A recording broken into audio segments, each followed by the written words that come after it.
Okay, now let's move on to the filter. Now, I've been playing this whole time with the filter cut off all the way open. Let's have a listen to this filter.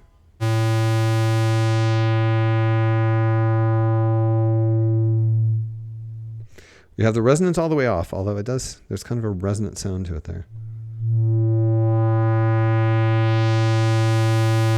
Now, what you have to remember is, for example, when you have this set to sine wave, filters don't work on sine waves until they get to the actual frequency of the sine wave, and then they just erase it.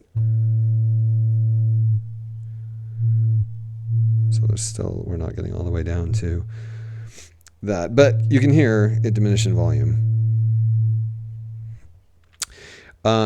Triangle wave, there's relatively little high frequency content in the triangle wave, so the filter probably doesn't affect it a huge amount either.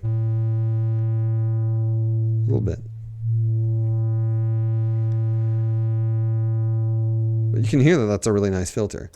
Let's hear what it does to this rectified sine wave.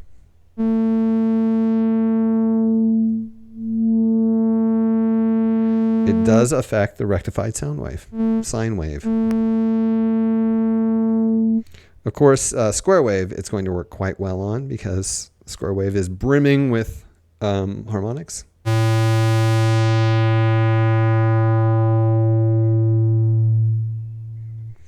And likewise with the rest of the squarish, the rest of the pulse waves, I should say.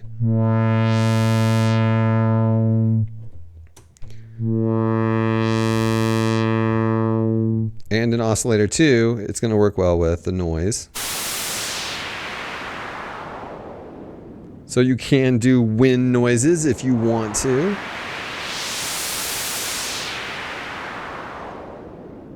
It's sounding like the Steve Miller Band there. And, of course, we do also have the opportunity for resonance. Let's listen to what resonance does to oscillator 1's square wave.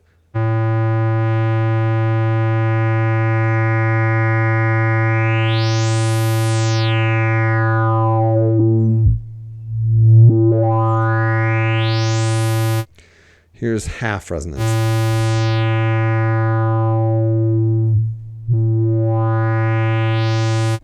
And here is no resonance. So, you can create some nice tones. I mean, this is timbral control. With your performance, at least at this point, I'm going to tell you that I just lied to you a little bit later. But largely, you're setting this filter cutoff at a point you want it to be in order to create the timbre you want.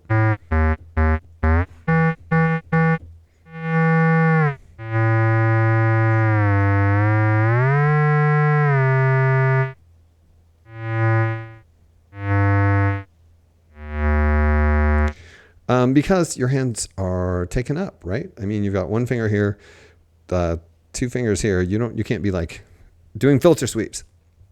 So essentially, you are setting the filter and going with it until I tell you a thing that I'm going to tell you later, and then you're going to be really excited. And of course, the filter is going to affect the different waveforms differently, like we saw.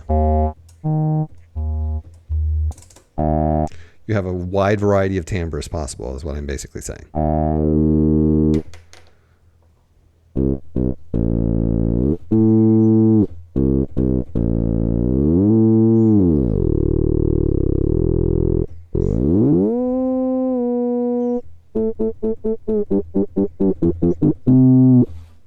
So the filter allows you sort of to control the timbre in addition to the waveforms you have going. And what we haven't talked about yet is the fact that we also have a real spring reverb built into this thing. You ready for this?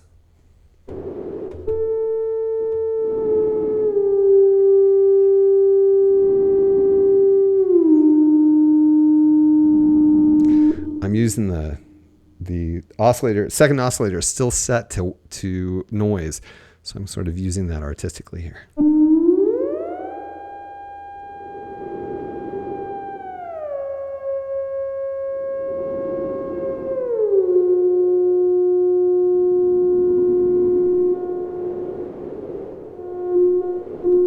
Yeah, you have this awesome reverb.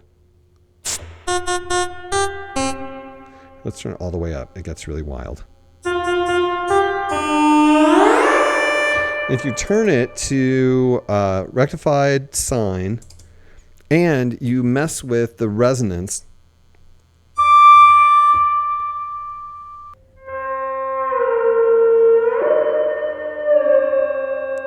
you can get some kind of vocal sounds. I'm not really nailing the vocal sounds that I've gotten in the past, but rectified sine makes some really cool sounds.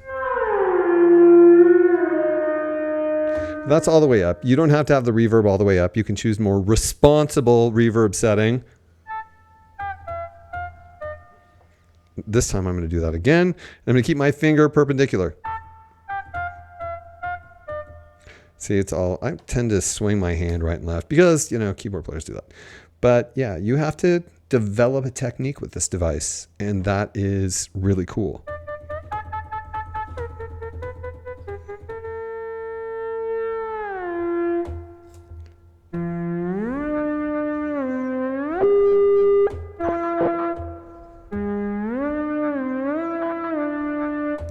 So, the rest of the things we have going on over here are output volume and phones volume, which aren't very exciting, and return external level. So what we have over here is we have the ability, we have a send out that you can do an effects loop with, and you have an effects return. You can also use this effects return as an audio in. You can plug whatever audio you want into and have it processed by the various effects that exist in the Therevox, which are really cool. You have a headphone jack. You have the on-off switch, which I love. I love turning this thing on and off. It has this cool cubular, did I just coin that word? Cubular light and the on-off switch. In the back here, you have an output, which is good. You have a tuner, and the tuner allows you to have like a guitar tuner or whatever kind of tuner you want sitting right here if you want. If you're really bent on making sure you're in tune with other instruments when you're performing live, you can plug the tuner in right here, and then there's a tuner output switch right here, which allows you to select which oscillator you're currently tuning, which is super convenient. They've also done this cool thing. There's an output called oscillator 1+2, and I would be inclined to think, oh yeah, well, don't we already have that in the output? But no, this is a stereo output, which puts one of the oscillators in one channel and the other oscillator in the other channel. So you can actually mix them volume-wise to suit your tastes, which is a great thing for recording in addition to what you're doing here. We're still not done with the excitement. Okay, let's listen to this for a second.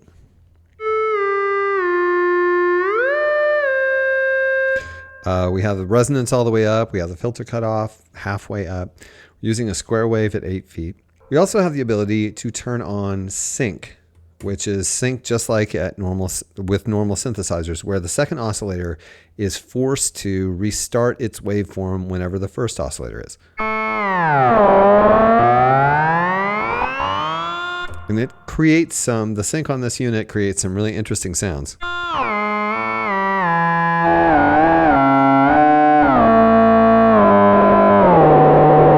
Really cool. And also, if you're clever, look what you can do. By changing the pitch of the second oscillator, you are basically manually creating some sync modulation.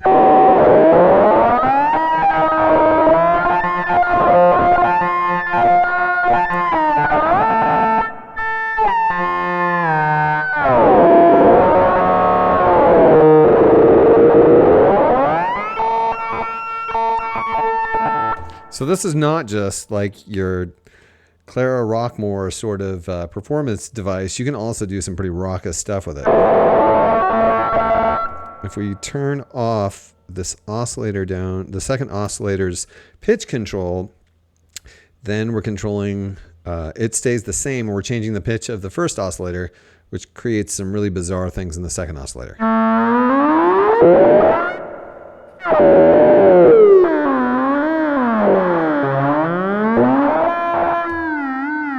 There's the first oscillator.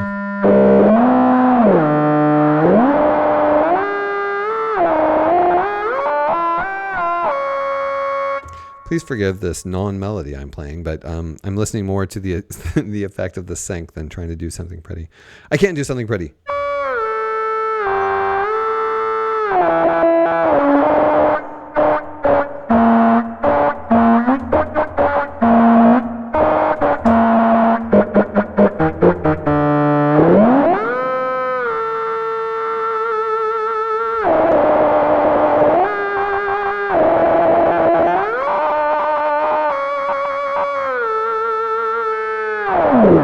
So yeah, you have the opportunity to create some pretty cool effects when you're messing with the sync.